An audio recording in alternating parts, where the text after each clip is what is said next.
everyone. Welcome back to On Purpose, the #1 health podcast in the world. Thanks to each and every single one of you that come back every week to listen, to learn, and grow. Now, you know that I love reading books. I love diving into people's minds and stories. But what I love especially is when someone had a different career, they had a different journey, but they found a way to use their platform for a higher purpose, using their incredible talent, their skills, their gifts, their lessons to have an impact in the world. And today's guest, since I've had his book in my home, even before I've met him, has been doing just that. I'm speaking of none other than Scott O'Neill, the author of this incredible new book called Be Where Your Feet Are, 7 Principles to Keep You Present, Grounded, and Thriving. Now, I had this book sent to me, and even before I read it, I've read it now, but before I read it, I would look at this title every day, and it became an affirmation, it became a mantra, it became a part of my life. So when I picked this book up, I was already excited to dive in. And today we get to sit down with Scott, who's here with me in the studio. And Scott, I honestly have to tell you, from the moment you walked in through the door, with your friends that you've kindly brought and introduced me to as well, and people you work with, I felt nothing but presence, intentionality, groundedness, and it's beautiful to see that and how aligned you are with what you've just written. But thank you for being here. Well, Jay, I'm humbled, first off, and you've taught me how to think like a monk. Now I want to try to be like a monk. And I hope I'm like that in this podcast. This is a dream come true. You are truly one of the great thought leaders of the world. And talking about using a platform, you're influencing people, you're driving change, and you're helping us be more grounded and more present. So thank you for all you do. No, thank you so much. I hope your wife doesn't listen to this part of the podcast. That monk thing, the monk thing, I'm going to be massively in trouble for. Next thing you know, you're going to shave your head and leave home, and that's definitely not. That's why I think like a monk, don't live like one. One of the stories you told that I just absolutely love is when you were sent back on the path to find something new. To me, that is a be where your feet are moment. And I think you found a rock, a stone, or right? And you said, and what I loved most is you said, and I placed it back there for someone else to find it. And I just thought, man, could you imagine if we spend our entire life being present so we can discover new things? I say, put your phone down, get your head up. And I'm far from perfect. In fact, being in the sports business, we've lost our fair share of games. I have a competitive issue and problem. And I remember coming home one night, and Lisa's my wife's name, and the Sixers, we famously went through this thing called the process, trust the process, where we took the team down. We lost more games over a 3-year span than any team in NBA history, and for an effort to now we're the #1 team in the East. So it for a purpose, purposefully, intentionally, kind of having a long view of the world, which I like. I like the sense of, if you want to go to the moon, don't bring a ladder type of mentality. And I came home, I was anxious, I was upset, I was frustrated. We'd just been booed off the court, and I was stomping around the house like a child. And my wife says, "Hey, you doing okay?" I said, "Yeah, I'm doing fine." She's like, no, what's going on here? And I said, "Well, did you see the game?" I said, "Yeah, no, I watched the game." I said, "Did you see the fourth quarter?" She's like, "Yes, I saw the fourth quarter." I said, "Did you hear us being booed?" She said, "Scott, I didn't even need to have the TV on to hear those boos." And I said, "Right, so I'm a little fired up, I'm a little frustrated." And she raised her hand at me and says, "This is not going to work. It's not going to work for me, and it's not going to work for the kids." And I said, "Well," she said, "How good is your team?" I said, "I know we're not going to win a lot of games." She's like, "You need a new system, you need a new process. This is a family." And it really struck me. It struck me like, am I being present? Am I the dad I want to be? Am I the husband I want to be when I come home? And how am I letting these outside forces impact and influence who I am and who I want to be and how I want my energy to show up? So I was talking to a friend of mine, and he said, it's a great line, he said, "I have a worry tree." I said, "What's a worry tree?" He said, "Well, I come home, I put my hand on this tree right outside my house, all my worries float up into the tree, into the universe, and then I walk in my house." And I said to him, "I don't have one of those trees." That's funny. Where do I get one? Yeah. And but I did use that philosophically. When I'm in the car, I go silent. I don't listen to music anymore. I've tried to find some peace in silence. If I'm frustrated, I howl at the moon. If I need an outlet, I call a friend. But that time is my time to decompress, because when I walk in that house, I want to be the best version of myself. I love hearing that. Often what happens is I think we carry that from the car into the home, and then we expect someone at home to carry it, Or like you experienced, you were just lashing out in your own space, and then your wife or your kids are experiencing that energy. And it reminds me recently, the first thing I thought about when you were saying that is England losing in the final of the Euros. And what was fascinating to me is that the city of London looked terrible even before the game. So it wasn't even that we lost and then everyone chucked trash on the ground. It was like there was already trash on the ground. Right. And then it got worse and worse and worse. And it's incredible how, I've seen studies that show how like domestic abuse rises when England loses and even when they win. And so you can see that these issues that you're talking about, for you, it was just the experience of your wife noticing you feeling angry and stomping your feet. But some of these things can get quite extreme when we're dissatisfied and when we're disappointed with our lives. Yeah, no, I think you're right. It reminds me of a great story in Camden, New Jersey, which is arguably the most violent city in America. And a good friend of mine in 2012 was named police chief. His name is Scott Thompson, incredible guy. And he had a very different philosophy on people and policing. And he would put all the police officers in the back of a SWAT vehicle, drive them around, drop them in corners. He said, hey, if you have to go to the bathroom, you better get to know the neighbors. Hey, if you're hungry, I hope you know who's a good cook on this block, because I'm picking you up in 12 hours, so good luck.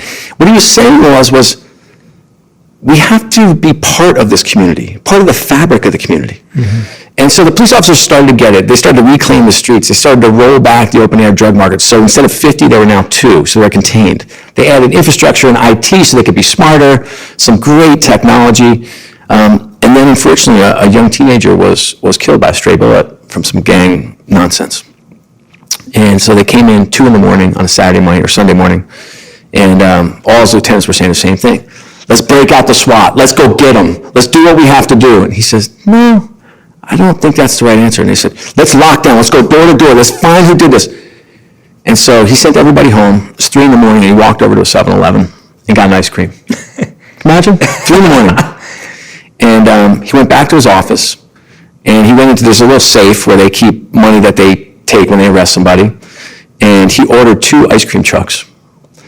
And the next day, they drove these 2 ice cream trucks. Trucks. The next day, he drove these 2 trucks on both ends of the street because people were just retreating to their house when there's violence.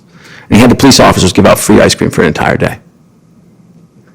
And to me, that's, and by the way, crime is down 65%. Murder rate is down 48%.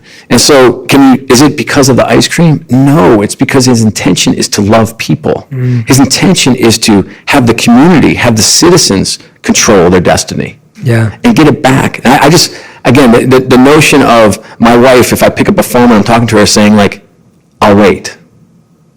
Do we have people in our lives that will tell us the truth? They love us enough to tell us the truth and give us feedback so we can stay present. If you're a police chief in a really dangerous city, how are you going to be?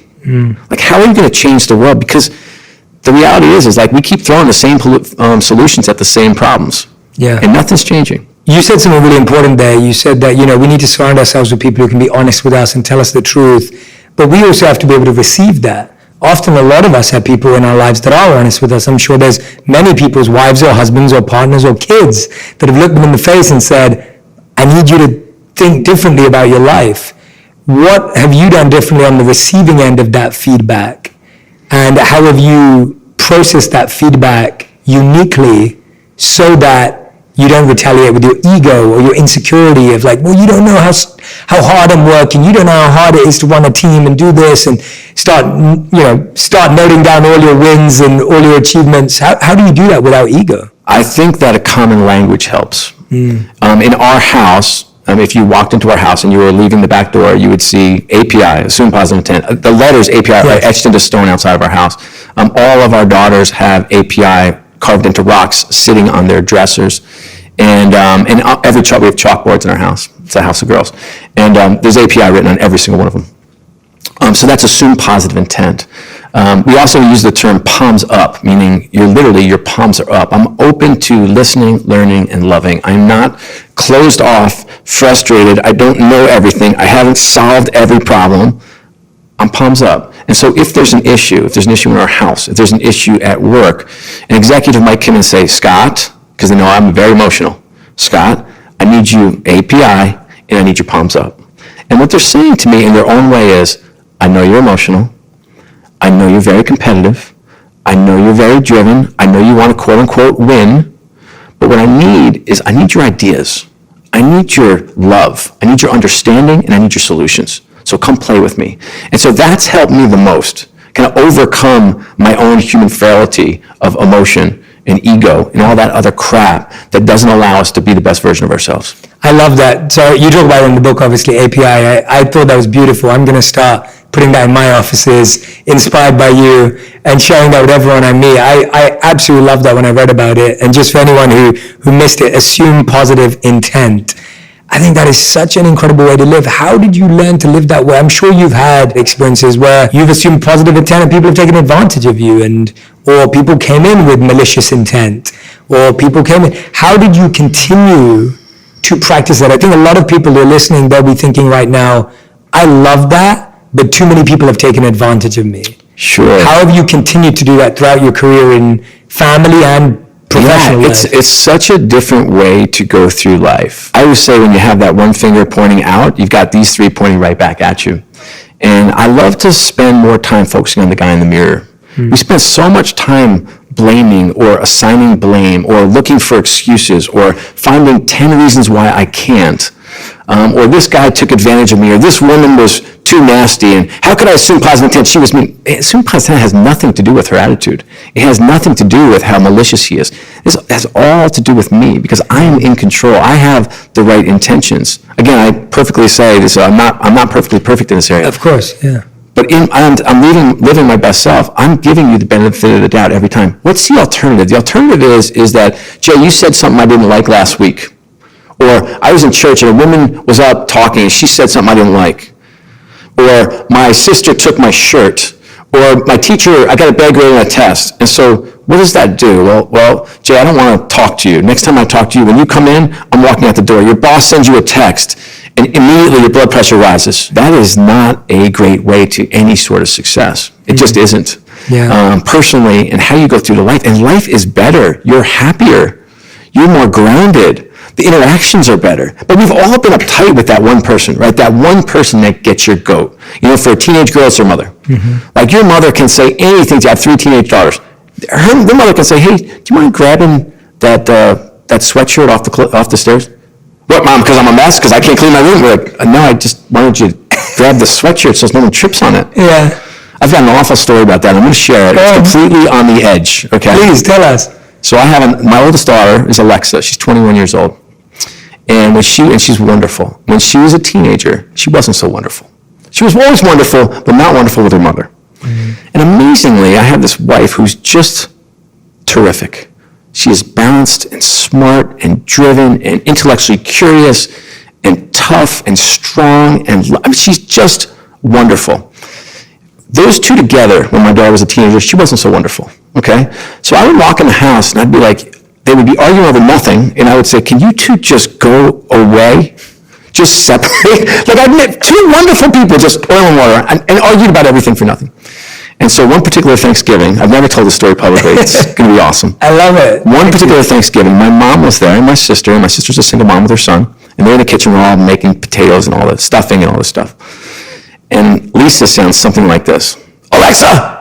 Get downstairs and get your clothes off the stairs. And I'm like looking at her like, I don't think I've ever heard her raise her voice. This is going to be awesome. And Alexa says, Mom, what did you say? I'm like, oh boy, here we go. Now my mother is here. So I kind of look at my mom like, I love you, sorry. So they go back and forth, get down here right now. She goes, you want me to come here right now? Yes, right there. Get down these stairs. Right now, Mom. I'm like, she walks down the stairs, not a single article of clothing on, completely naked. Walks down the stairs, picks up the clothes, looks my wife dead in the eye, turns around and walks upstairs. And the only thing my mother could muster to say is, well, she is confident, hon. Now, in that particular story, nobody's assuming positive intent. Yeah. Except for my mother. Yeah. I'm not. You know, I'm like, Lisa, stop.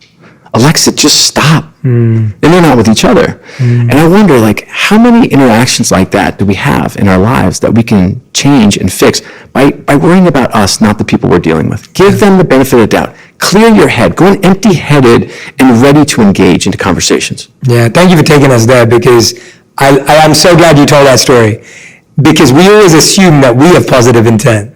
So often we assume in any given scenario, I've got good intentions, Right. everyone else I'm not so sure about. But the example you just told us, no one had good intention apart from your mother, as you said. And I can't unsee that as a dad, just so you know.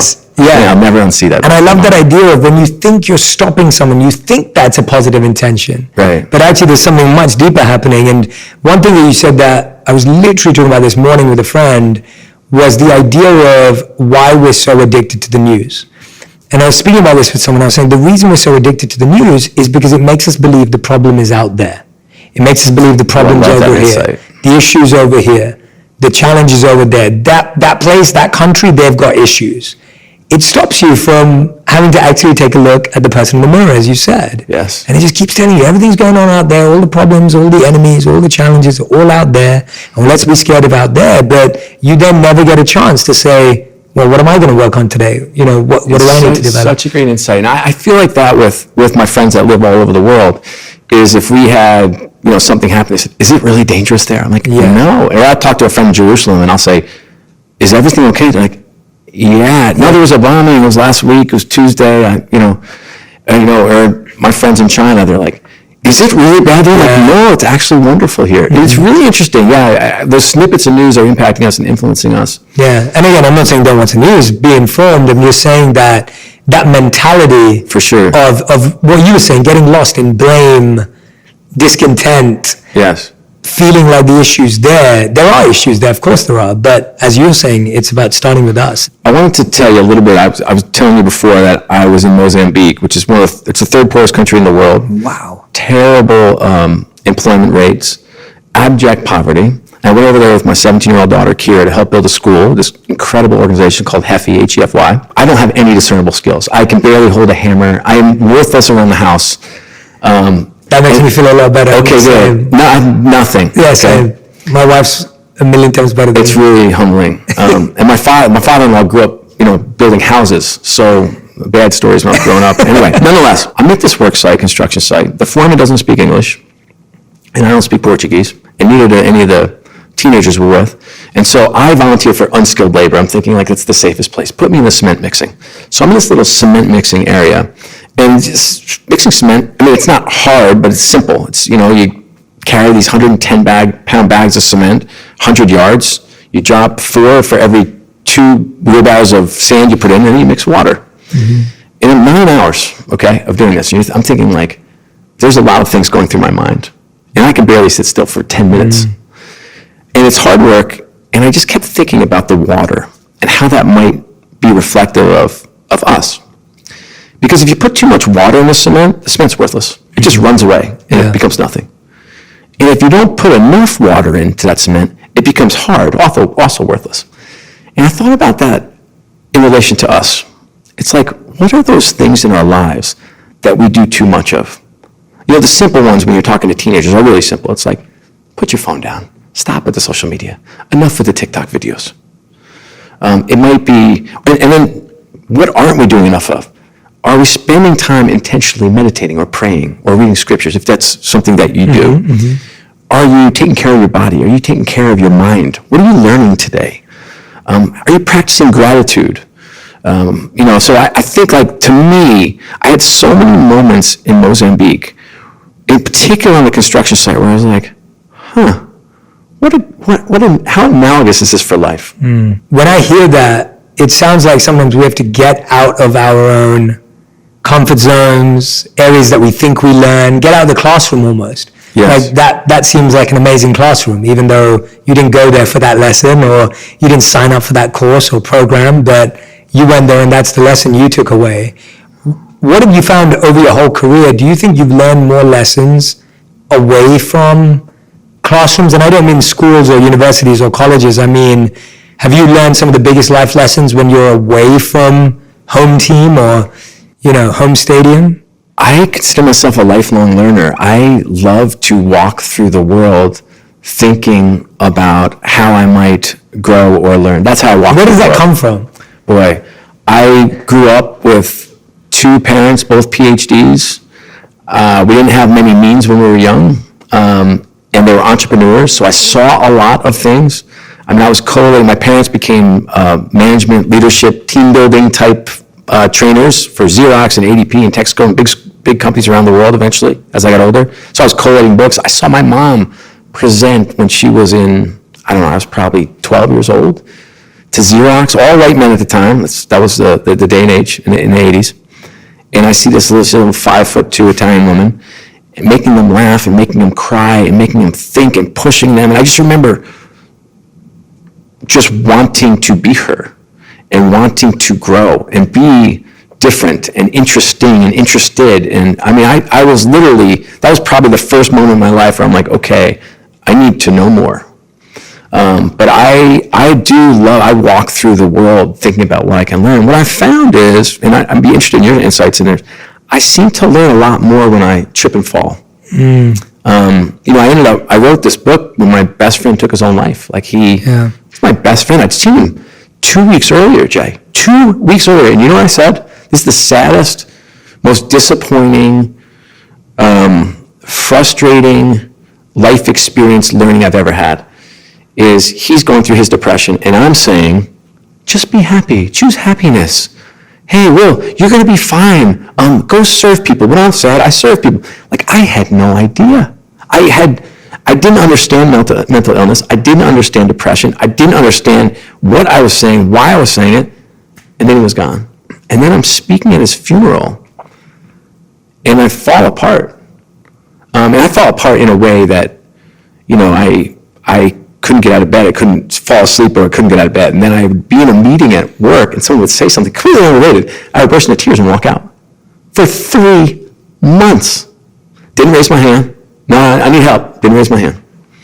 And I started to write to heal. And what I started to write was all around stories of where I slipped and fell down and learned. And one of the things that I've come to, which I'm interested in bouncing off you and seeing what your thoughts are, but I have a formula for mental health. And it's, you do something for your mind, something for your body, and something for your soul every day. You get the right amount of sleep, you practice gratitude, and you be where your feet are, meaning you put your phone down and get your head up.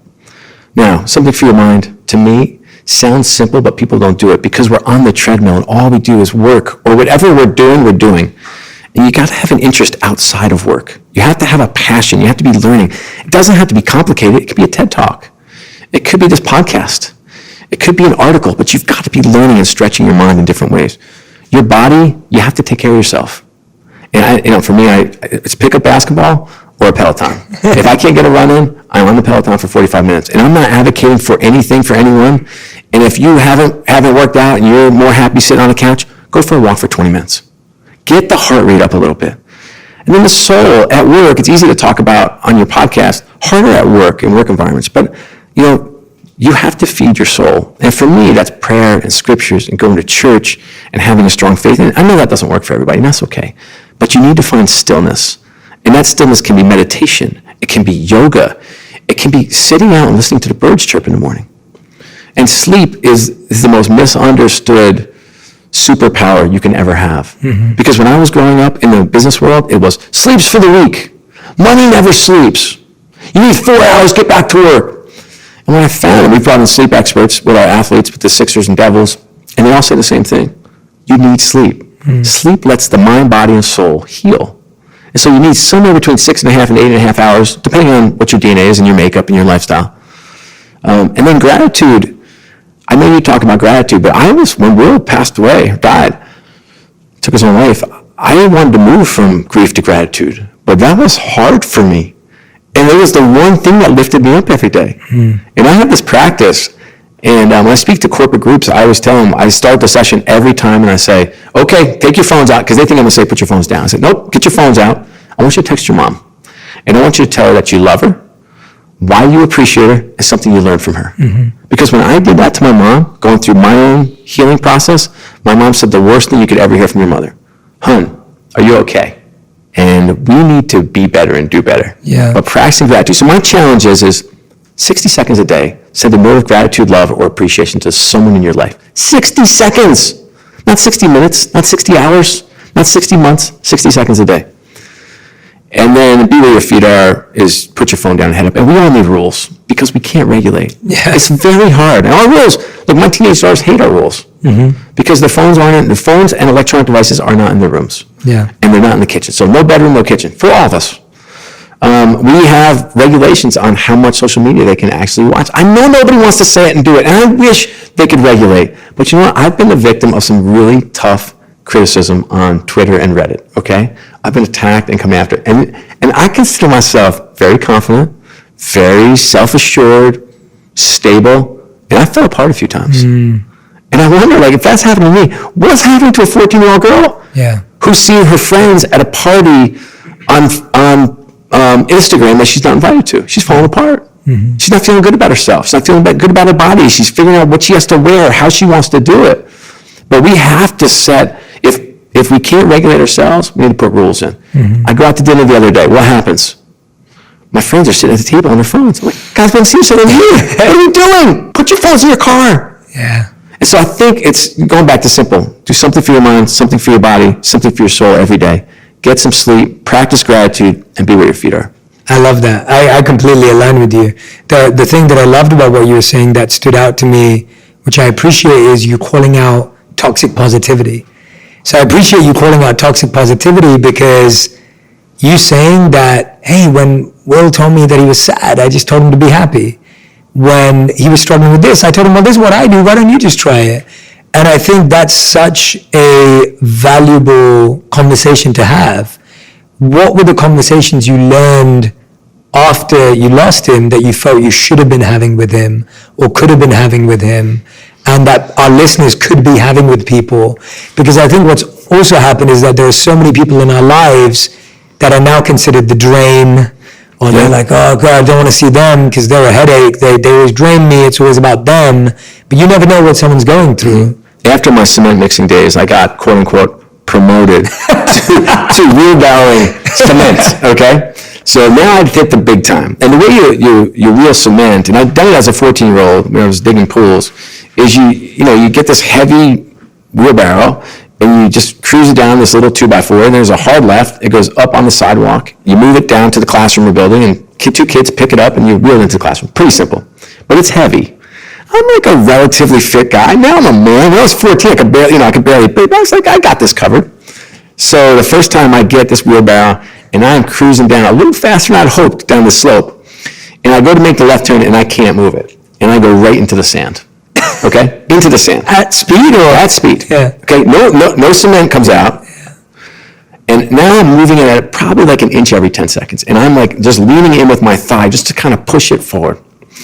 And these two teenage girls, one of whom was my daughter, come, and they're like, hey, Scott, you need help? Sure. They pick it up, put me back on this 2x4, and I'm on my way. Okay? That's my first trip.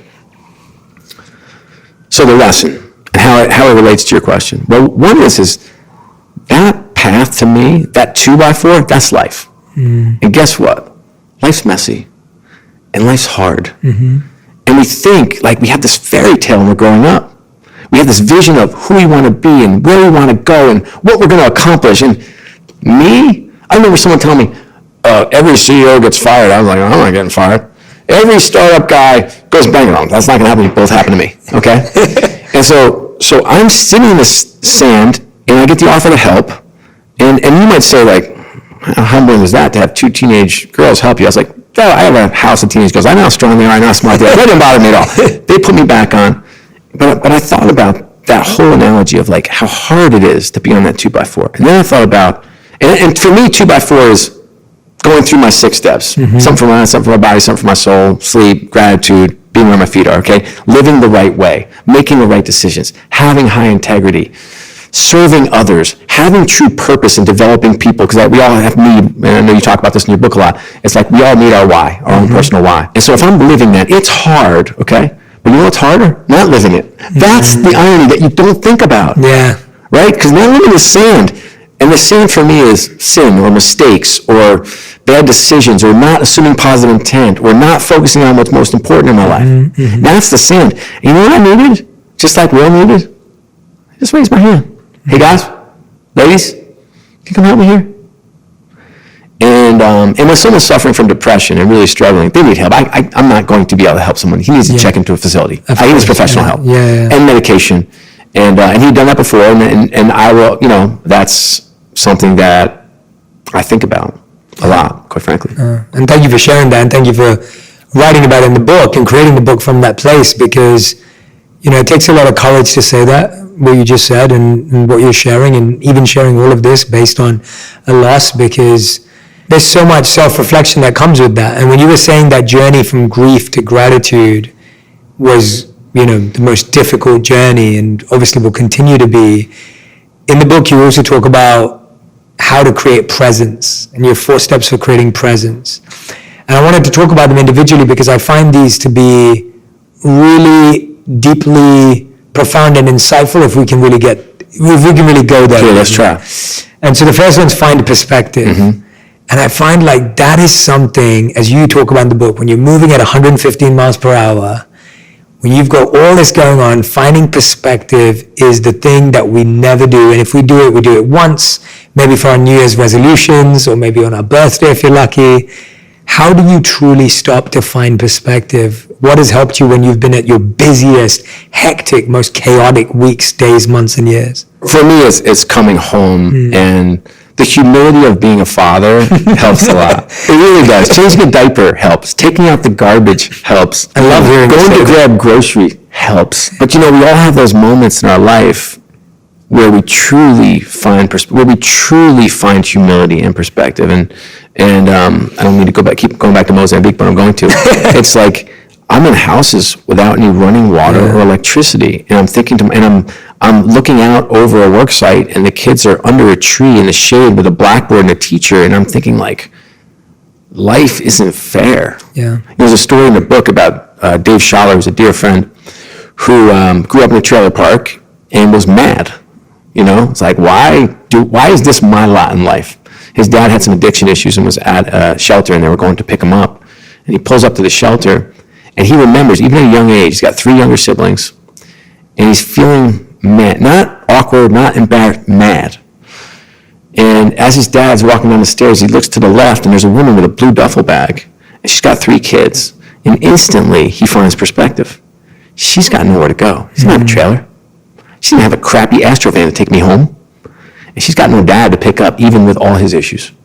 This is it for her. Mm-hmm. And for him, that was that grounding moment. For me, quite frankly, my faith has given me it's put my feet on the ground. Mm-hmm. The humility to get on your knees and be prayerful and humble and understand kind of your role, your place,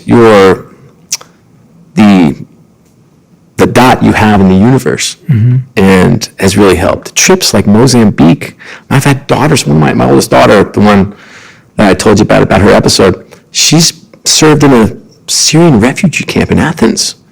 She's been with orphans in Zambia, living on a dirt floor. Yeah. I'm thinking like, good for these kids. Yeah. Our next gen, our Gen Zs, they're special. They're different, and they're special, and they have this incredible light and life and social contract, which is different for employers and for all of us.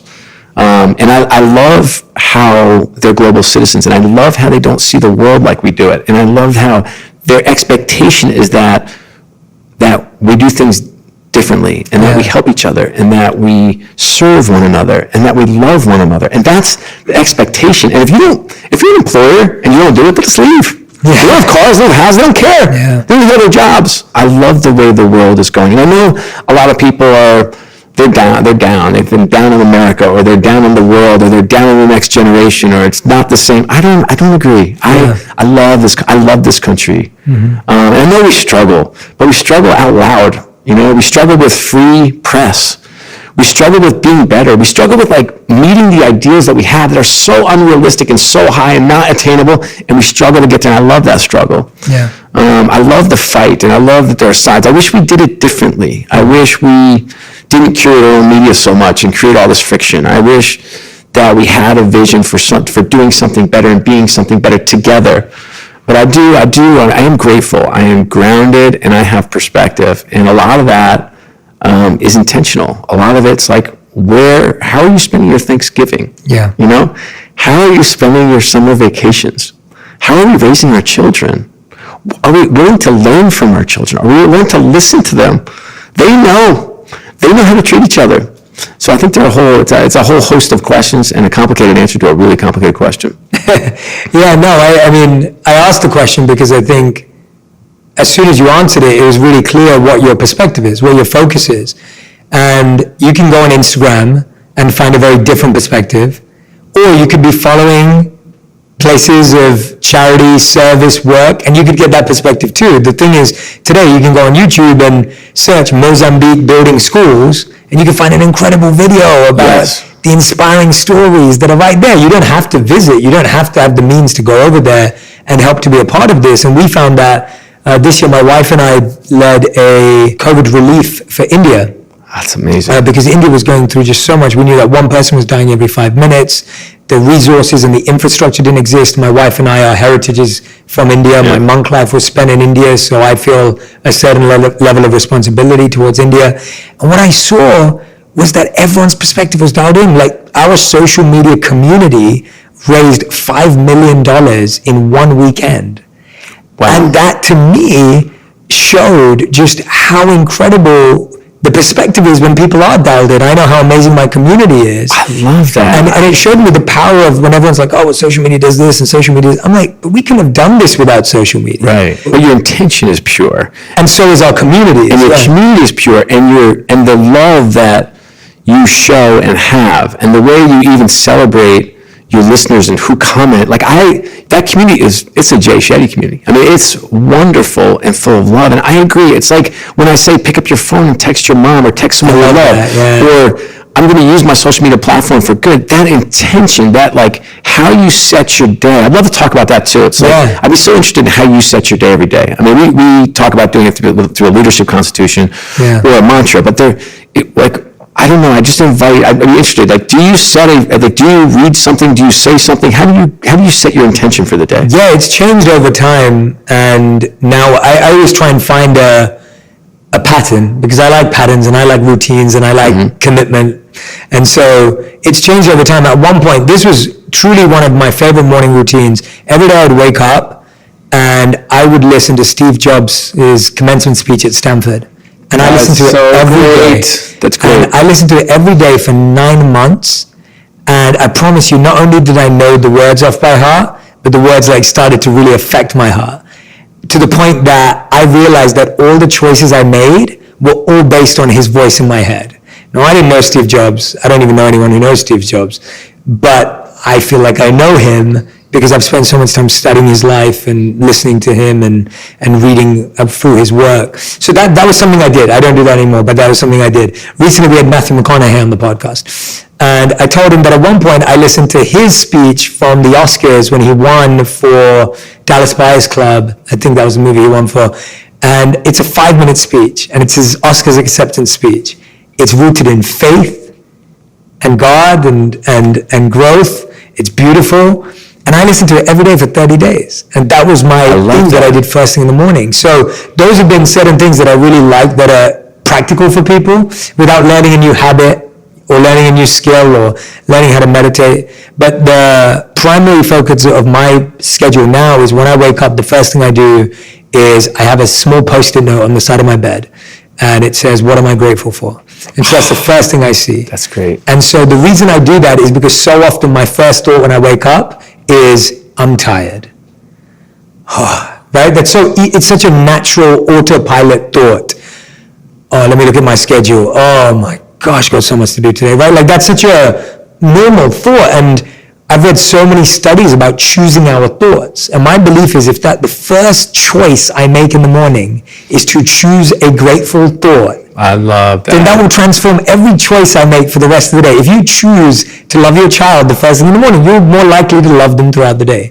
If you choose to plant a beautiful seed, it's more likely to grow into a tree and a fruit by the evening. So for me, that's been the first thing I do. Straight after that, I go to my meditation practice, which has always been mantra meditation for many, many years. And I've developed this, so I don't recommend this to anyone. I meditate for about 1.5 hours to 2 hours every morning. It's the first thing I do. And for me, that's my connection to God. It's my spiritual connection. It's my faith connection. It's me learning to be an instrument to purify all of the impurities and issues that I have so that I can actually be a vessel of service. And so that's what that does for me. And then it's very similar to what you said, mind, body. Straight after that, I'm out playing tennis. Fantastic. So tennis has been my exercise consistently now for maybe the last year.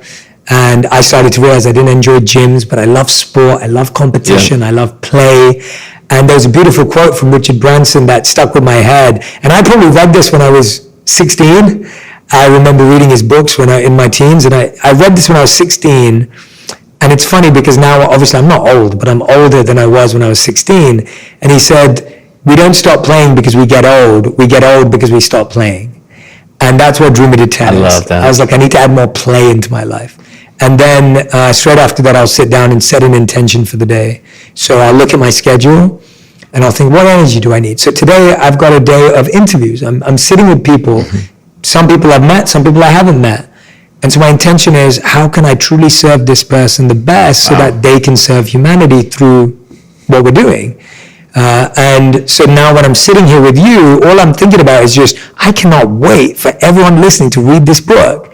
Not only are you a great author, you're a phenomenal storyteller. I'm sitting on this podcast going, Scott, I had no idea you were this good a storyteller. And I'm loving it. I'm enjoying that because I'm appreciating just how much people are going to be moved when they finally get to dive into your work. And so that's my general morning routine every day that I follow. And that works for me. I love that. I would love to tell you my youngest daughter, Eliza, who's 14, every night before she's going to bed, now this is a 4-year practice, every day, has not missed a day, she writes down 14 things, I have no idea why that's 14. But she's 14 years old. She is. Okay. That she's grateful for every day.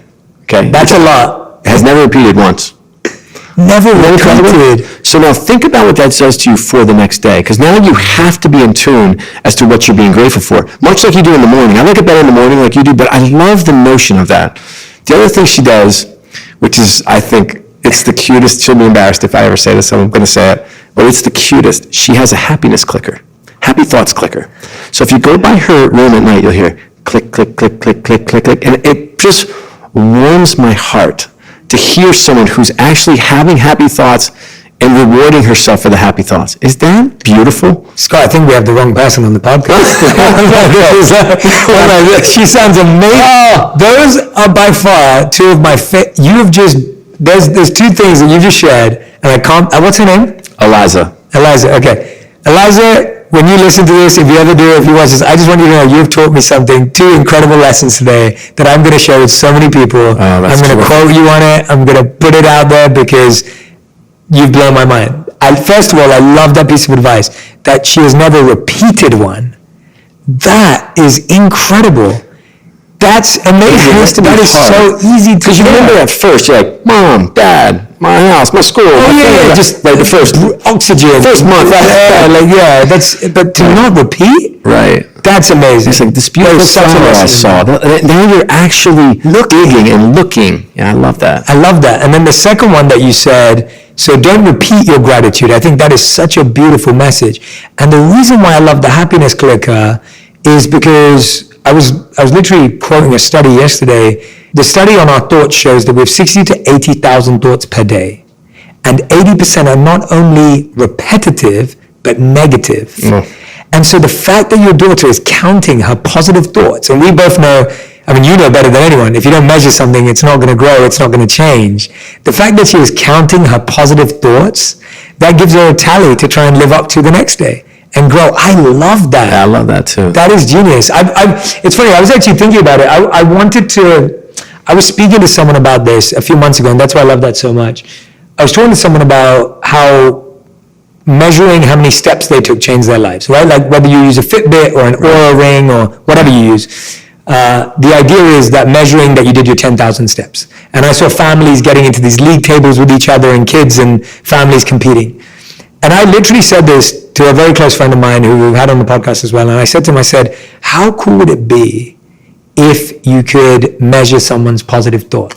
That would be so amazing. Like if we had a device that could track your thoughts and could say to you every day, you're 3,000 thoughts away from having 10,000 positive thoughts, right? And you could measure someone's positivity, that would engage them to, like, no one wants to have 10,000 steps. We just do it when we know we're at 8,000. You're like, all right, 2,000 more, I can do that. But I wonder if we could, I have this notion that negative self-talk, especially, again, I'm with a lot of teenagers. Yes. They say things, and I have this notion that when you say something, it's not how you intuitively think. You say it and it goes into your subconscious. Yes. And I'm a product of 2 PhDs, hippie parents, and they were all about positive affirmations. Yes. We got away from that the last few years, but we replaced it with a mantra or a leadership constitution. I love positive affirmations. Right. Yeah. But I wonder if those positive thoughts is something that we can be saying in the morning. Yes. Get them out there because it'll make you happier. Yes. It'll make the world better. It'll make your interactions better. It'll help you assume positive intent. It'll help you focus on what's most important. It'll do all those positive things that we need. Yeah. And writing them down is good. Saying them matters. Yes. Eliza, you have, I'm never going to forget those 2 statements. I'm going to be sharing them a lot with people. They're so powerful. And there's so much wisdom in that. Writing down what you're grateful for is such an overused tip, and it's great. And that's why I love what you said. Share it, express it. That 60-second text to your mom, that's where it starts working, but it also works when it's not repetitive. So I think that's incredible. Thank you so much, Eliza. The second step is seek authentic feedback. This one I think has become more and more difficult for people to do because seeking authentic feedback means you have authentic relationships. Yes. Because you can only seek authentic feedback from people you genuinely have a relationship with or that understand you. Tell us about your journey tell me about a time when you sought authentic feedback and examples of both types of feedback you received, inauthentic or authentic. What happens in a career is hard. Mm-hmm. When you're young, you have mentors. And then you start hopping over your mentors. Mm-hmm. And so true. And then you get a big job, and even the people that you love the most and have worked with side by side for 3 companies or 2 companies, or those that you've groomed since their early days, and they're now your direct reports, and they're not going to tell you the truth. Mm. And then your board, in my case, or your bosses, they're not going to tell you the truth anyway, and you're not sure you want it, And so that becomes really complicated.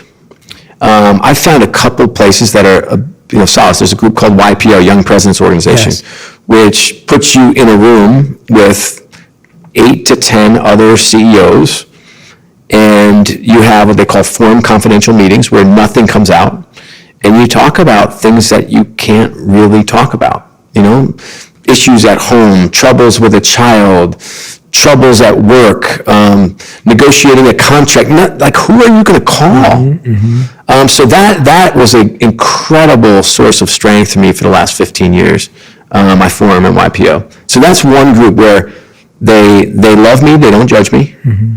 They're honest, they're strong, they're my peers. So I think that formula, whether it's YPO or some other group of your peers, is good. My brothers are incredible sources of strength, and my sister, my 3 brothers and sister, all run companies, but they love me too much, and they'll always take my side, always. My wife, not so much, and she loves me, but she'll tell me, and I imagine for your wife, she sees Jay Shetty. Okay, Jay, do your laundry. Okay, literally, and there's a partnership that is critical, and that I'm sure your wife is strong, or you wouldn't. My wife is strong, and I needed a strong woman. And so we have complete division of labor, and but there is an expectation that when I need it, she gives it to me, whether I ask for it or not, which I absolutely love. Mm-hmm. I'm a little more delicate just in terms of style with her. I say it a lot nicer. I think I do the same. I can relate to you. It's a good tactic. 25 years together. That's good. It's working. And she's been amazing. So those are my 2 sources, YPO, and then my wife. I love those. Those are great. How about you? How's it work for you? So is it hard because you're a celebrity and star? Is that so different? You know what? I'm really fortunate, and I made this a conscious intention as my life grew, is that I'm always the poorest, least successful, and least wise person in the room. And so I try and surround myself by people who are far ahead of me in every way I possibly can. And they're not always the same rooms, because you don't necessarily find people across all three of those in the same room. Maybe getting harder on all three fronts for you. Definitely not. Those rooms are getting smaller. No, definitely not as small. I feel like the higher you go, you realize how big the world is, and just how big people's visions are. When I want the whys, I go to the monks. I was just talking about this the other day. I shared this with Randy actually, and I was saying that I was coaching. I was working with someone recently, and I was speaking to my monk teacher about who I was working with. So my monk teacher's 70 years old. He's been a monk for 40 years. Amazing. He's lived life. He's like got every life experience. He's coached children since they're born to go on to become incredible people. He's coached, heads of societies and states, and he's had an amazing life. And so when I go to him and he's 70 years old and, I'm half his age, and, it's, you start recognizing just how much more there is to life and how much you still have to learn and live. And I was telling him, I'm coaching this person on this, and I'm working with this celebrity on this, or whatever it is. And he said to me, he said, I'm so happy for you, because I'm so happy. He said, I'm so happy because you get to help everyone with your problems. And it was like that humbling reminder of like, you're getting to coach people on what you need coaching for. And that is God's gift to you, that you're getting to help people with what you're going to need help with. And so I think, that wisdom that I get from the monk teachers that I have, that I still am very much in touch with, they're always very humbling and grounding. And I think my sister, you were saying family, so my sister, what you were saying, my sister, whenever I start speaking to her, she'll be like, stop going all Jay Shetty on me. Like, she'll literally say that to me. And my sister loves me, and I love her. She's one of my best friends. She's 4.5 years younger than me. Yeah. And she'll just be, stop giving me a Jay Shetty video. Like, I just want my brother. Like, and I'm like, this is me. Like, but she has to say that to me. And in the beginning it used to irk me. Now I find it cute and adorable. And then my wife, you're spot on. Like, there was an interview that Robert Downey Jr. did, and he talked about how they were like, how do you stay humble? You're Iron Man. You built the Marvel universe. I mean, this guy's, he's crushed it over the last few years with all the amazing movies he did. And he said, you know what? When I get home, my kids are not like, oh my God, it's Iron Man. He was like, my wife's like, take the trash out. And he was just like what you said, same thing. Like, your family. And I think that's a beautiful thing. I think often, this is what I was sharing with a lot of my male friends. I said, especially as men, I think often we want our wives to validate us for what we achieve and not who we are. Right. And we forget that it shows. My wife has been with me since I didn't have a job. That's right. And so my wife's parents took way better care than I did of her in the first 3 years of our marriage, and what I could offer her was far less than what her parents could offer her. But I think we forget that is we want to be validated for like being that singer or that athlete or being a speaker or like, can't you see I'm a #1 New York Times best? Like, but that, you don't want to be loved for that. No, you're so right. I was thinking of that you said that. I thought it was really interesting, and I forgot to mention, I've had 3 great coaches, Trisha Nadoff and Spencer Holt, and then Brendan Bouchard most recently. And I didn't realize you worked with him. Just with him too. You're kidding me. I didn't realize that. So Brendan we were part of the same mastermind, and we just literally were with Brendan for 4 days. I love Brendan. He helped me rediscover what it meant to be a leader again. Wow. And I think that's the gift that coaches can give you. He does not dance around issues either. Yeah. So he gave me some incredible feedback over time, but helped me get there on my own, which I love. Like, we had so many fascinating conversations, and he's been a true recent source of strength. Amazing. I love hearing that. Please tell me about the first 2, because I got excited about Brendan. And Trisha is amazing. She is a little bit like bohemian. And I was at Madison Square Garden struggling with all sorts of things, personally and professionally.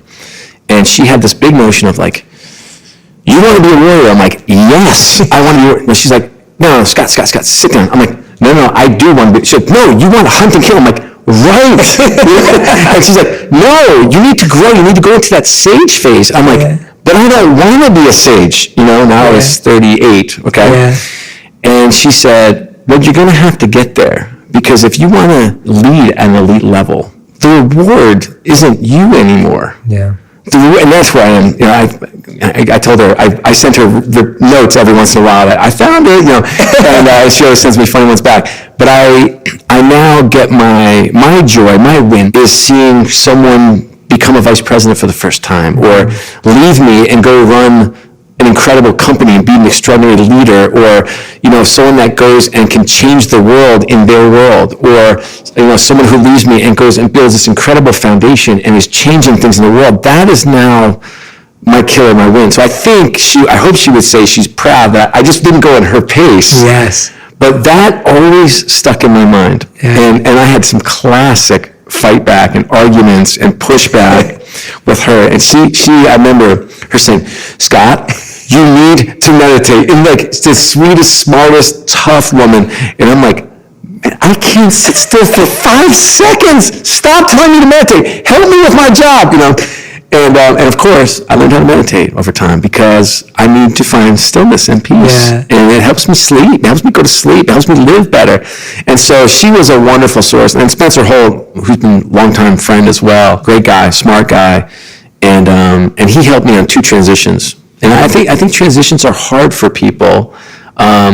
I've been out of work, out of luck, and out of money, and I've been out of work and really comfortable. And I like the latter a lot better than the former. Of course. But when you go on these walkabouts in life, you have an opportunity to step back, see the world for what it is, reflect back on the decisions you made, why you made them, the impact they had, good and bad, the lessons you learned, the people you met. And you just have this overwhelming sense of gratitude for life, even the mistakes you made, because they taught you such valuable lessons. And then you get to take all that in and look forward and say, why am I doing it? It's actually my wife said, like, Scott, why do you do this? Because every time I leave a job, I'm like, I'm never doing this again. Every time. And she's like, okay, but why do you do what you do? I said, well, I want to help develop the next generation of great leaders. Yeah. And I want to build a platform so I can leave the world better than I found it. And I want to help my church, quite frankly, grow. And so, and she's like, well, that's why you're in these platforms. I'm like, yes, that's why I'm in these platforms. And so that's why I keep signing up, and I keep getting the rush and going through the pain and the fun and the exhilaration and the torture and all that together. But it's these walkabouts, these years, like the year that you take off, that really gives you that freedom that most people don't have in life. And I know I'm blessed to have that opportunity to go do it, but that's the time I'm in now, and I feel like I'm fresh and different and in my version of a Zen state that I can actually see the world as it is. I love that. I love that. And while you were sharing that, the thing I was thinking about was when you look at the sage versus the original mindset, as you put it, and warrior. Yeah, the warrior. And it's like that hunt and kill changes to seek and grow. Yes, I like that. And seek and grow doesn't sound attractive. Like when you want to be a warrior, right? Like when you want to be a warrior, seek and grow. It's like I'd much rather hunt and kill, but we realize hunt and kill, if you even look at those words, they will lead to an end. It's terrible. They're aggressive. But when you went to become a monk at first, like what I was surprised when I was reading Think Like a Monk was that you had a struggle, because I know people see you as like, it's like your sister's coming. No, don't Jay Shetty on me. Like, okay, I have it all figured out. Like I do this. I coach the stars. I have this incredible influence in podcasts. Like, is that something you anticipated and expected, or did that surprise you when you were there and went through that struggle? My whole life is a surprise to me. I'd say everything's been a surprise. I never thought I'd become a monk. If someone told me 2 years ago, before I became a monk, not 2 years ago, I'd say if someone told me 18 I decided, 21, 22 I became a monk. So if someone told me at 16, Jay, one day you're going to be a monk, I would have probably thrown a bottle of alcohol at them. That's the state I would have been in, because that's how I was at 16. And then when I became a monk, it was hard, because living with that level of discipline isn't easy for anyone, especially just an average kid from London who's not grown up with that level of military style discipline, which is what a monastery is.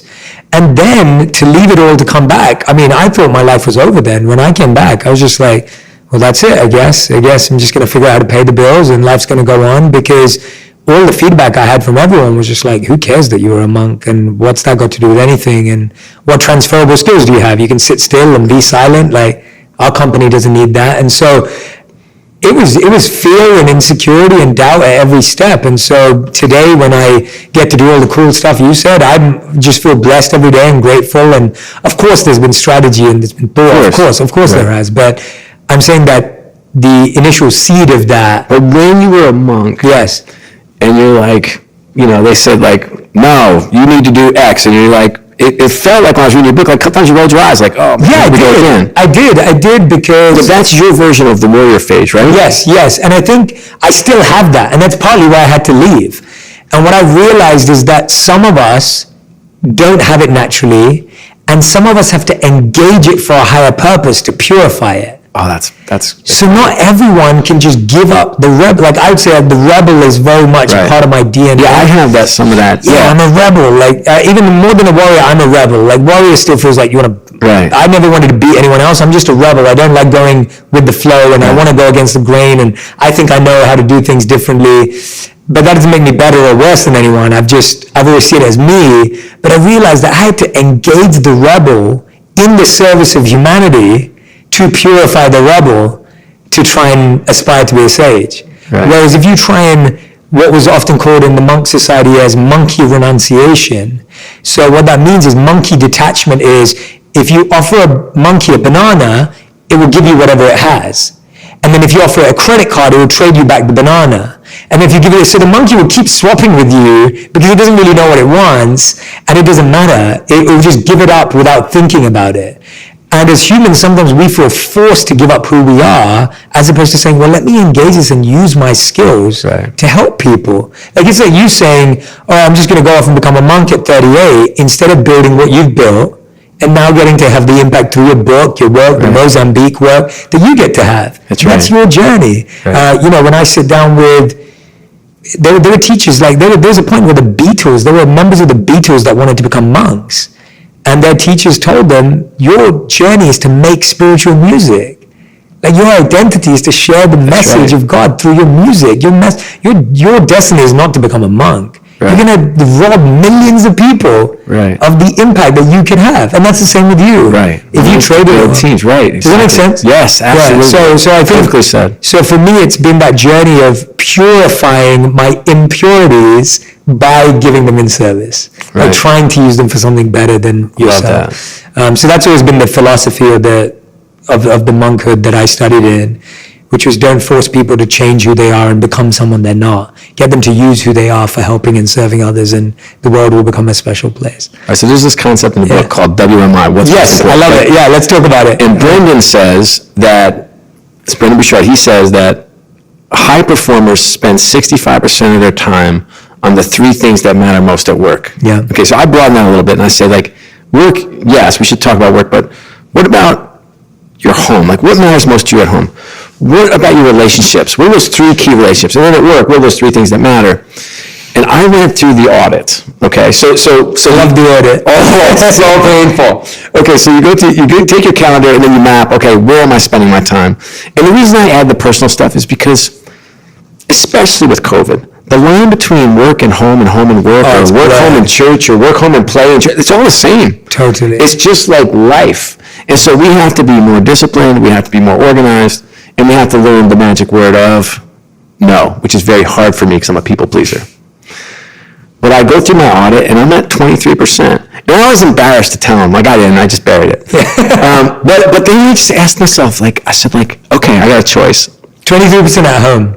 The 23% of my calendar was spent on what I said got it. was most important. 65%, which is what he said, yeah. Okay? That's not great. I'm like talking to myself, and I'm saying, okay, I either change what's on this paper or change the way I do. So my question for you is how do you, with all the demands on your time and pulls, because I imagine you could speak anywhere you want, whenever you want. You probably get 30 calls a week to go speak somewhere. You could do TV. You could do a whole bunch of things. How do you focus on what's most important to you? I fail at it all the time. That's the honest answer. It's so hard. It's so hard, isn't it? I agree with you. It's so hard to say no because I feel like there's so many transitions. So let's talk about those transitions and why it's hard to say no, because I think everyone can relate to that. Yes. And why don't we do one each? You tell me why you think it's hard to say no, and I'll tell you why I think it's hard to say no. So I'll start, and then we'll go back and forth. I think one of the reasons why it's hard to say no is because at one point in time, that would have been something you died for.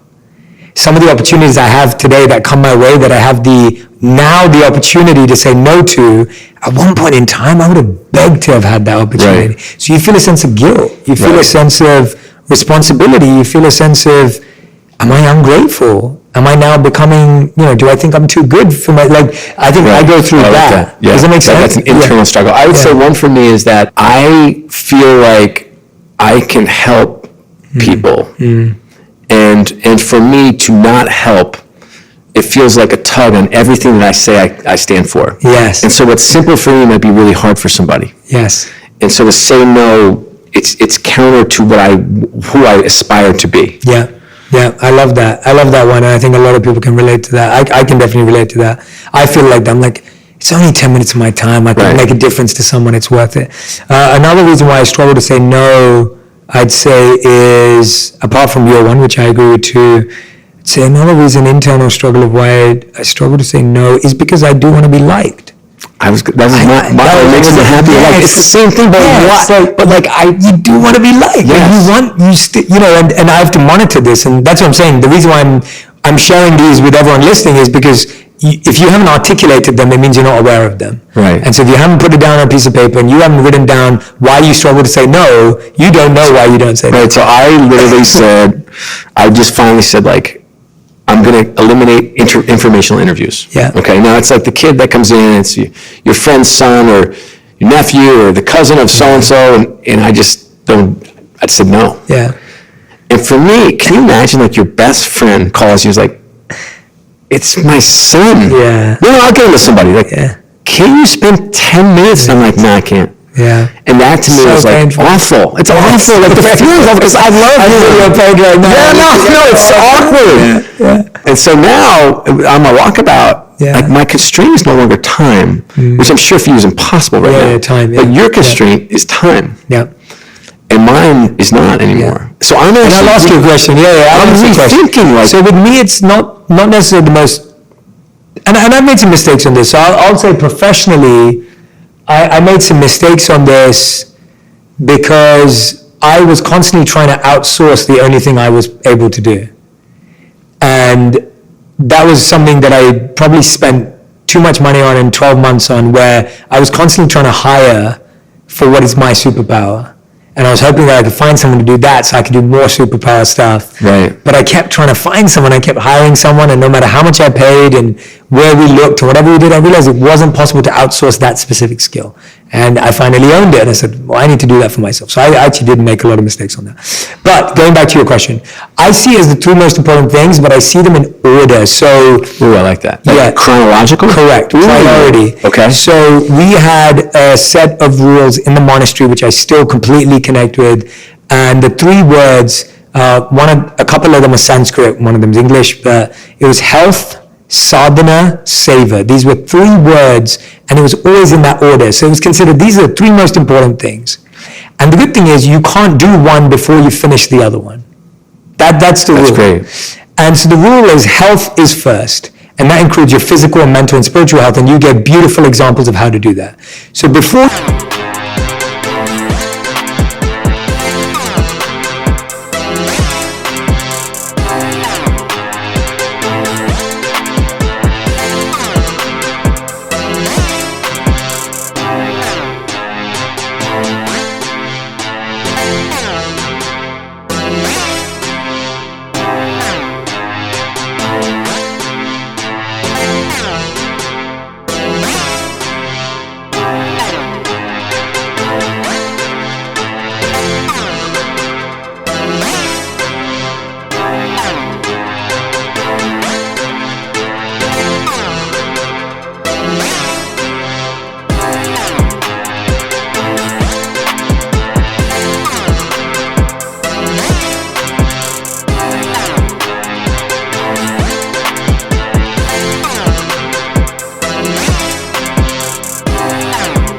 you have moved in the morning, you can't do any of the others.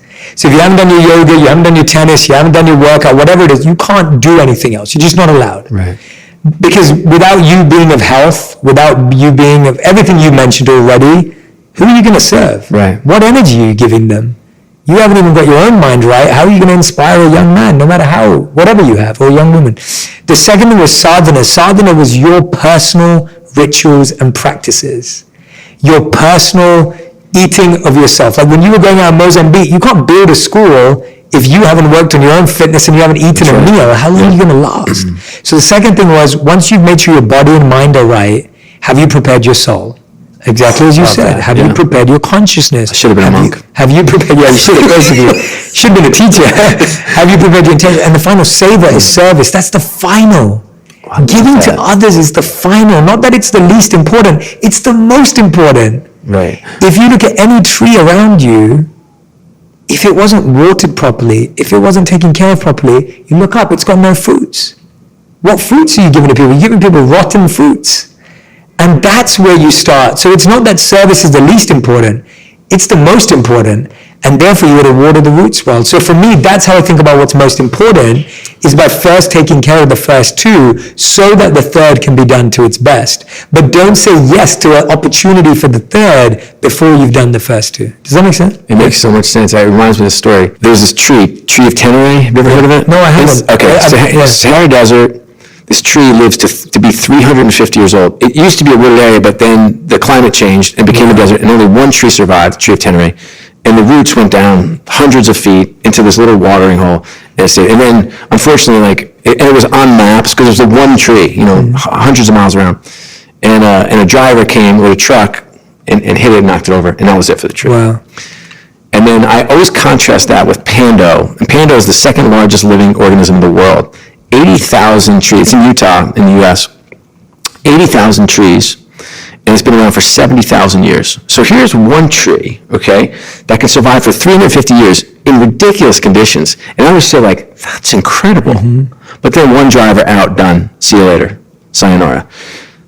Well, there's 70,000 trees, and they share a common root system. Yeah. Okay? I always think about that. When you were saying that, I just kept thinking Pando, kept going through my mind, because we need each other. Yeah. And we need people. Yeah. And we need to connect. And that to me is that is the secret sauce today. Yeah. In a world where isolation is our kryptonite. Yeah. The connectivity of roots and the connectivity of people, and how you, Jay Shetty, are able to bring us together through a common language, and that your Monk's 3-step process, it's pure, it's genius, and it's so intuitive. Yeah, and even what you're writing about in the book, what you just said, you today have more of a luxury of time in your life today. Yes. Obviously that wasn't how it was at all. I do not have a luxury of time. And at this current stage in my life, as a monk, I did more so for sure. What I've realized is time is the wrong metric and the wrong divisible. So we divide our life by time. We say, okay, I need time with my family, I need time with my partner, I need time with Scott, I need time with this, I need time with that. And I realized a few years ago, no one wanted my time. Everyone wanted my presence, and everyone wanted my energy. So if I could give 10 minutes of my time, but 100% of my energy, that's what someone wanted. And I started changing how I looked at it, looking at the ratio of my energy versus my time. I love that. And saying, how much time can I give at 100% energy? And sometimes the time went down to 60 seconds. And that was fine. Because I realized that people would rather have 100% of my energy than 1% of my energy and 100% of my time. Giving someone an hour, being on my phone all the time, as you were saying when you got with your friends, no one wants that. Right. No one wants to see me and you both on our phones right now and have a couple of questions about your book. People want to hear us have presence. Right, Jay, that's why I say be where your feet are and not balance. If you're like, how do I find balance? I'm let's talk about totally destroy balance. Yeah, I want to talk about it. It's the first question I get, particularly with young people. I talk to high school kids or college kids. I can't believe kids are asking that question. Everyone. That's worrying. Everyone. How do I find balance? I'm like, get to work. But I literally say, I think about my life. And I think about home. Well, how do you have such a good, strong relationship? You seem focused on your faith and your family and work, and how do you do it? I was like, hey, here's the thing, okay? Let's talk about life. Let's talk about real life. Not, the Huxtables on TV. Let's talk about real life. Okay, here's what real life looks like for me. I get up in the morning, it's chaos. I call it the NCAA tournament. We just survive in advance. We are trying to get out the door without a nuclear meltdown. You borrowed my shirt. I can't find you didn't charge my computer. All that crap. the girls go to school, okay? How many meaningful moments can I have at that point? How about 0? I have to be okay with that because it's not happening. Yeah. Okay? One can't get out of bed, the other one's up at 5 in the morning. I mean, it is, it's chaos. They're not going to work, they go to school. They've got cheerleading, they've got basketball, they've got boyfriends, which we do not want to talk about ever. We have homework, I have work, I have events. We come home. How much time, talk about energy. How do I be present? How much time do you have? 45 minutes? Totally. Your family, the people you say you love most, that matter most in your life, an hour? 2 hours and you're the luckiest person in the world. So what are you going to do with that 1 hour? And I say, let's create some meaningful moments. Let's create a memory. Let's have a real conversation. And by the way, what's great today, there's so many things to talk about. The world is falling apart. We have social unrest. We have challenges to the core of faith and the church in this country. We have the education system. We have a political system that's a complete adventure. We become global citizens. We have all these topics that we can talk to our children. Or you know what we can do? Write them a love letter. Or you know what we can do? Tell them 3 things you really want them to remember. Or you know what we can do? Tell them everything you ever want to tell them but haven't spent the time yet. Yeah. Because those moments are what they will remember and will matter. Go on a family walk. Oh, it took an hour. And we actually left our phones in the house and we went to go walk for 45 minutes. That time, that's what we have to protect. That's what we have to put our energy and effort on. That's where our attention should go. This notion of balance, what are we going to do? Sitting around watching reruns or binging on Netflix or sitting around watching a show, typing on our iPads, messing around on our phone, and eating licorice, okay? Because that's what life looks like. Yeah.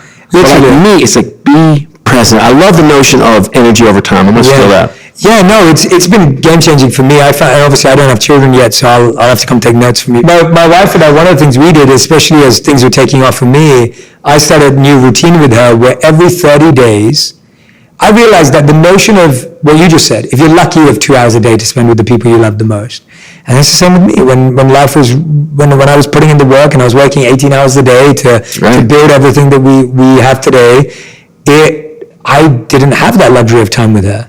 So every 30 days, we would take 3 days.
And we'd go away together somewhere 3 hours away from where we live. We'd pack the car, drive up, get a bed and breakfast, get an Airbnb, get a small motel, hotel, whatever you could afford.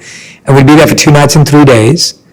And we would lock our phones in the safe and we'd just spend time together. That's wonderful. And I realized that doing those 3 days every month had a bigger impact on our relationship than if we sat in front of the TV every day for 2 hours. Oh, I love that. It didn't compare because of what you just said. Yeah. That making a memory, making an experience, that's what we all want in life. No one's going to count and be like, Dad, I know you spent 10 hours with me this week. No one's counting that. No one's keeping a clock of that. But my wife remembers, remember that weekend we went to Palm Springs? Or remember when we went to Temecula and we rode those e-bikes around for the whole day? Or do you remember when we went up and we went to Santa Barbara and we just walked on the beach? Like, those are the things you remember. Yeah, it's so true. And they weren't expensive. None of those things were expensive. Or they were free. Walk, bike. Here's a real free one you can add. Go for it. We have, my wife and I, when things are good and we're in our zone, we go on one walk a week that we call non-transactional. Nice. Think about like life is transactional and non-transactional. Transactional is, okay, we got the kids, got this, she's got practice, there's a game on Tuesday, okay, what are we doing this Friday? None of that.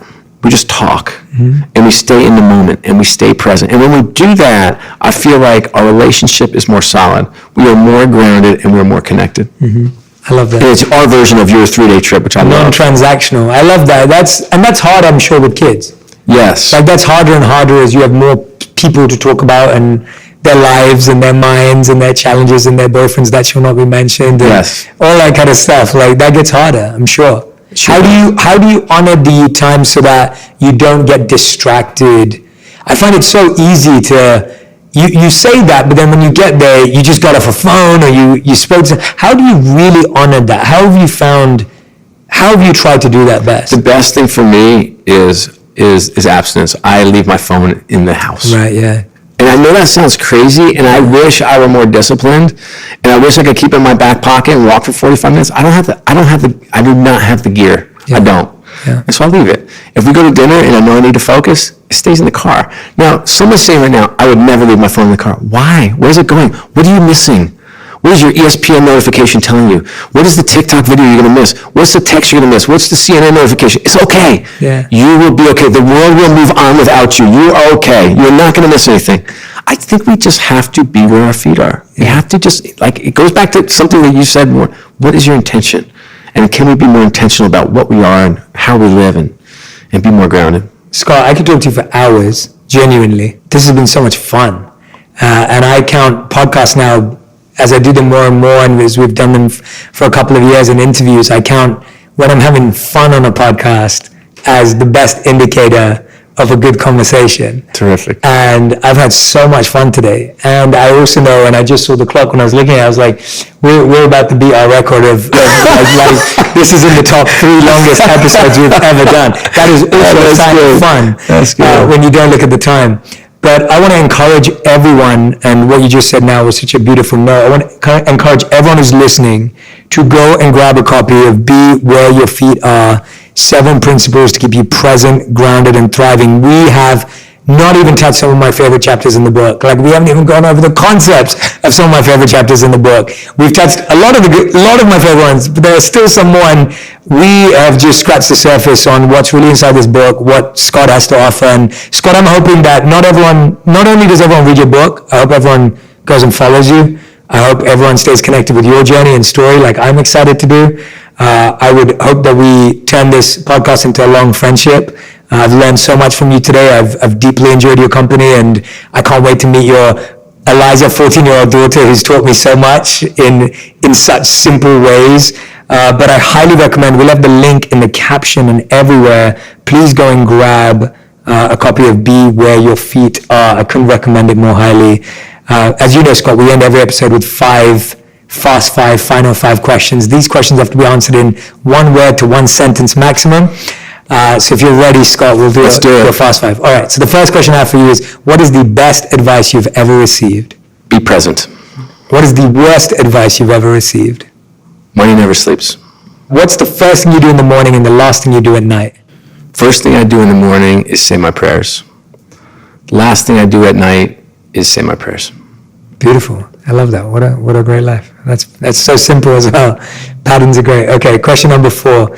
How would you describe your current purpose in life at this stage of your life? My current purpose in life is to help develop leaders.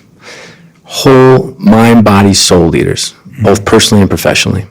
I love that. And I'm excited to see you do that. I think this book is going to be the manual for leaders. I really do. I really believe that, because it's about who you are and it's what you've done, but it's how you show up. And I love how simple you've made it, yet how profound it is. And I think that balance is exactly what's needed. And the fact that you've sat in those meetings, board meetings, phone calls that have caused you so much stress and anxiety, and found that the answers and antidotes are actually the amazing principles that you've laid out in this book. I really think it's going to be a manual for leaders. So thank you. This has been a gift. You are a gift to the world, and it's no accident that this is the #1 podcast for your health. Thank you. And I've got one more question. Go ahead. The final one. If you could create one law that everyone in the world had to follow, what would it be? Be nice to each other. That'd be an amazing law. I really hope that everyone does try and follow that, even when it's really hard. Just be nice and smile Yeah. and take care of each other and serve others Yeah. and love others and assume positive intent. Make the world better. Yeah. There's too much angst in this world, and you have to do your part. And if we all do our little part, life gets better for everybody. I love that. Everyone, Scott O'Neill, please go and get the book, Be Where Your Feet Are, 7 Principles to Keep You Present, Grounded, and Thriving. We'll have all the links. And go and follow Scott across social media. And what I really want you to do, as you know, I love it when you do this, I want you to tag me and Scott on any platform you're using, Instagram, Twitter, Facebook, whatever you're on. And I want you to tell us what Scott said that's going to resonate with you, that you're going to practice, maybe what Eliza said, maybe what his wife said. Whoever said it, I want to know. Please tag me and him on your post. I'd love to see him feel all the love for this next phase and next chapter that he's doing in his life of going out to help build conscious